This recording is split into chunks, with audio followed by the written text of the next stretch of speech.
Эфирда Татарстанның көньяк-көнчыгыш хәбәрләрем, студияда Гүлназ Гизатуллина. Исәмсез, бүгенге чыгарылышта. Әлмәткә яңа автобуслар кайтты. Алар якын-тирә авылларга хезмәт күрсәтәчәк. Аиләсеннән яшереп хәрби хезмәткә киткән 4-нче мәктәптә махсус операциядә һәлак булган егет истәлегенә мемориаль такта ачылды. Үз эшләрендә иң яхшылары ЕВТ-24 телеканалы журналистлары төбәк телекомпаниялары фестивалендә катнашты. 5 маршрутка 6 автобус, яңа автобуслар Әлмәт авылларына хезмәт күрсәтәчәк. Пассажирлар ташучы компания мәгълүматлары буенча шәһәр яны маршрутларына ел сайын ярты миллионга кадәр пассажир туры килә. Зур автобуслар ихтияҗ күп булган юнәлешләрне үз үстенә алачак, ә 7 яңа кече автобус якын-тирә торак пунктларга барачак. Еще раз большое спасибо.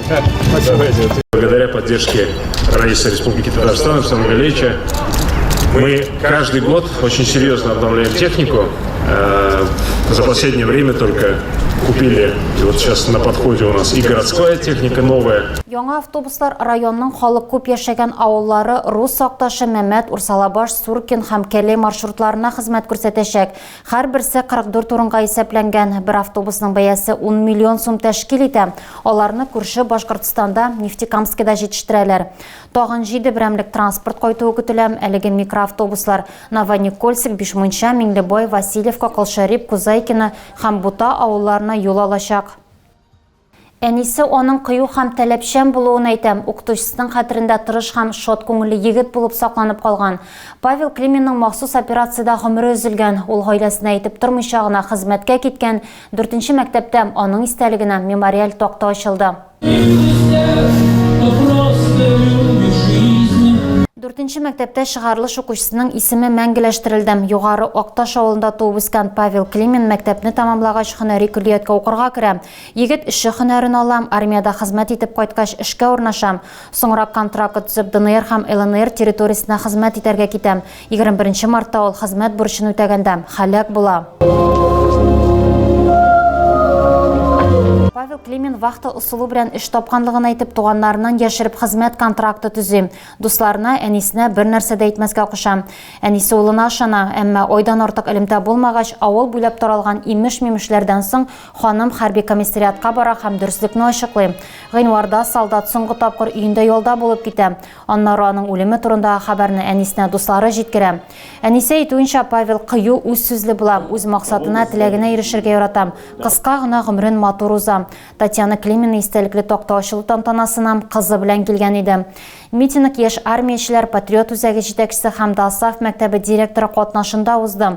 4-нче мәктәп җитәкчелеге Павел Клименның гаиләсенә лаеклы тәрбияләүләре өчен рәхмәт белдерде һәм аның һәрвакыт хәтерләрендә сакланачагын вәгъдә итте. Павел 12-нче елдан алып 17-нче елга кадәр 4-нче мәктәптә укый. Әлеге сыйныфта ул дистәләгән дәрестә булган. Укытучысы сөйләве буенча ул тарих, җәмгыять белеме, обыжын яраткан. Он обычно сидел возле окна на первом ряду. Геройлар тыныч вакытта үзләрен күрсәтми, әмма хәл иткеч вакытта алар ватан сагына баса. Батырлык турында онытырга ярамый. Павелның укытучысы да аны гади һәм яхшы кеше дип хәтерендә саклаячак. Хәзер махсус операция барышында вакытсыз һәлак булган Россия солдатының хәтер тактасы һәрвакыт 4-нче мәктәптә торачак. Узган шимбәдә Зәй шәһәрендә быел беренче авыл хуҗалыгы ярминкәсе узды. Шәһәр халкы өчен бу беренче чиратта кышкылыкка запаслар туплау мөмкинлеге. Өстәвенә ярминкә түбән бәяләр белән дә кызыктыра. Что привезли на ярмарку? На ярмарку! Көзге ярминкәләрдә иң күңелле мизгелләрне традицион рәвештә авыл җирлекләре тудыра. Сатып алучыларны алар җырлар, токмаклар, чәй һәм коймак белән җәлеп итә. Шулай ук сөт, йомырка, эремчек алып киләләр, барысы да экологик яктан чиста һәм бәяләр дә кибетнекеннән күпкә түбәнрәк. Можно весы, да? А помидорчик такой цену? Можно? 50 рублей. Ставьте. Беренче авыл хуҗалыгы ярминкәсенә сатып алучылар һәм сатучылар да шат. Биредә беренчел кирәкле азык-төлектән алып, үсентеләргә кадәр сатып алырга була. Ә фермер һәм шәхси ярдәмчел хуҗалыклар өчен бу керем алу мөмкинлеге. Аеруча яшелчәләргә сорау зур. Аларны капчыклап та алырга була иде. Бәрәңге кәбістә суған, кишер, бұрыш, помидорны күпләп алдылар. Ит ярым фабрикатлары рәтләрендә дә кеше үзелмәде. 380. Сыйыр ите ойруша да тиз арада таралдым. Кош итен сораучылар да канагат калдым. Бал, кипкән җиләк җимеш, яңа өлгергән җиләкләр дә саттылар. Продала я уже. Да, все. Вот саженцы, вот с малинкой. Зәйдә көзге ярминкәләр артистлар катнашында уза. Беренче ярминкәдә халык күпчелек бәрәңге һәм суган сатып алган. Алардан кала кәбестә һәм кишергә сорау зур булган. 410 килограмм иттә сатылган. Алга таба шәһәр халкының теләкләрен исәпкә алып, азык-төлек төрлелеге киңәйтеләчәк. Киләсе ярминкә 16 сентябрьдә уздырыла. ЮВТ-24 телеканалы журналистлары Камский, Бриз, Төбәк телекомпаниялары фестивалендә катнаштым. Беренче канал Татарстан телерадиокомпаниясе һәм Татмедиа хәбәрчеләре алып баручылары үз тәҗрибәләре белән уртаклашты. Хезмәттәшләр өчен мастер-класслар үткәрдем. 2 көнлек киеренке укулардан соң бүләкләү тантанасы уздым. Анда иң яхшыларны билгеләп үттеләр. Вот так вот там интересные кадры были, там веселуха полнейшая была. 2 көнлек марафонны Татмедиа журналисты Равил Мәкминовның мастер-классы ачты. Ул операторсыз ничек эшләргә һәм кәрәзле телефонга тулы сюжет төшерергә мөмкинлеген сөйләдем. Остазның кушуы буенча теорияны практикага күчереп, без интервьюны кесә телефонына яздырдык. ЮВТ-24 журналистлары һәм безнең эшләр турындагы фикерләрен дә сораштык. Заманча эш усуллары турында сөйләшкәннән соң алып баручыларның имиджы турында фикер алыштык. Хезмәттәшем Катерина Машинцеваны бизәндереп чәчләрен ясадылар. Соңра кайнар нокталарда эшләүнең үзенчәлекләре турында сөйләделәр. Мастер-классны хәрби хәбәрче Дмитрий Киселев үткәрде. Беренче көн ахырында видеопродакшн җитәкчесе Роман Королев тәҗрибәсе белән уртаклашты. Икенче көнне ТНВ генераль директоры урынбасары Светлана Кадырова һәм беренче каналның Идел буе бюросы корпункты мөдире Светлана Костина район редакцияларының сюжетларын тикшерде. Укытулардан соң бүләкләү тантанасы узды. ЮВТ-24 конкурсының яңалыклар программасы номинациясында бүләккә лаек булды. Без фестивальдә ел сайын приз алабыз. Бу традиция. Призлы урын телекомпания хезмәткәрләренең көндәлек хезмәте нәтиҗәсе. Корреспондентлар, операторлар, монтажчылар һәм мөхәррирләр көн сайын төбәкнең иң мөһим вакыйгаларын яктырта. Тамашачыларга аларны беренче булып җиткерү максатын куя. Әлмәт террорчылыкка каршы көрәштә теләктәшлек айлыгына кушылдым. Хокук саклау органнары һәм башка ачыгыч хезмәтләр укытулар үткәрәм. Укучылар исә гадәттән тыш хәлләрдә үз-үзеңне тоту кагыйдәләрен ныгытам. Яшьләр клубларына аеруча игътибар бирелә. Экстремизмга каршы көрәш атналыгы тематик фильмнар карау, социаль реклама, тәрбияви әңгәмәләр һәм викториналар белән үрелеп бардым. Метеор яшьсмерләр клубында безнең иҗат төркеме дә булып кайтты. Терроризм какой символ? Белый голубь. Үсмерләр социаль реклама караган арада остаз аларга сораулар бирәм. Дусларыгызның яки туганнарыгызның үз-үзен тотышы кискен үзгәрсә нәрсә эшләргә кирәк? Гадәттән тыш хәлләрдә ничек эш итәргә? Мәктәп укучылары белән мондый темаларга сөйләшергә Бесландагы вакыйгалар мәҗбүр иттем.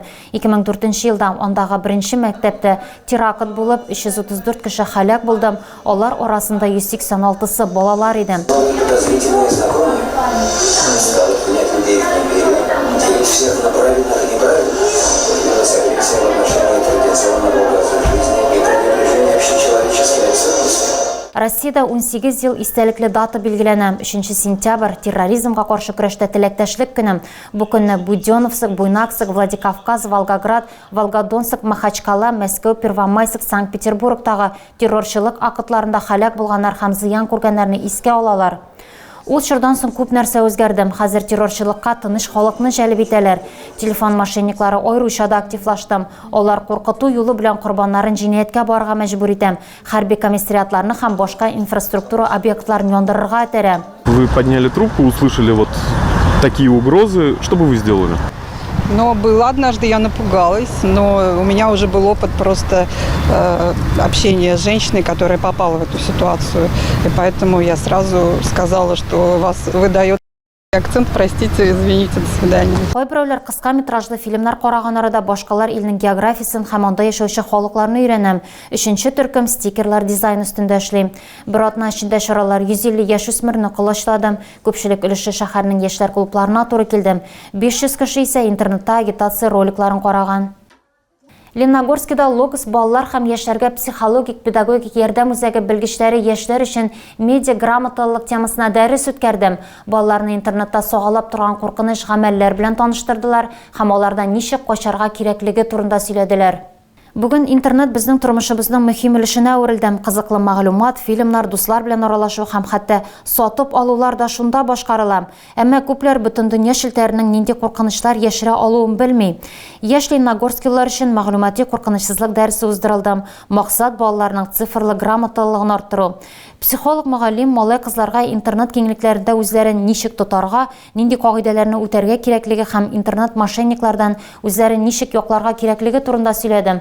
Соңыннан балалар бөтен дөнья шелтәре квест уенын уйнады. Можно найти много полезной информации. Это плюс, потому что благодаря интернету мы можем быстро и удобно узнать то, что нас интересует. Моннан тыш дәрс барышында интернет безгә нәрсә бирә, сайтлар нинди була һәм интернетта анонимлык бармы кебек сораулар да күтәрелде. Очрашу ахырында Имин интернет фильмы күрсәтелде. Анда укучыларга бөтен дөнья шелтәренең барлыкка килү тарихы турында сөйләделәр. Дәрестә балалар интернеттагы зарарлы программалардан качу турында барлык кирәкле мәгълүматларны алды. Тагы да күбрәк яңалыклар һәм тапшырулар белән безнең сайтта таныша аласыз. Без социаль челтәрләрдә дә бар, хәбәрләр юллагыз. Бүгенгә менә шулар. Мин сезнең белән саубуллашам. Исән-имин булыгыз.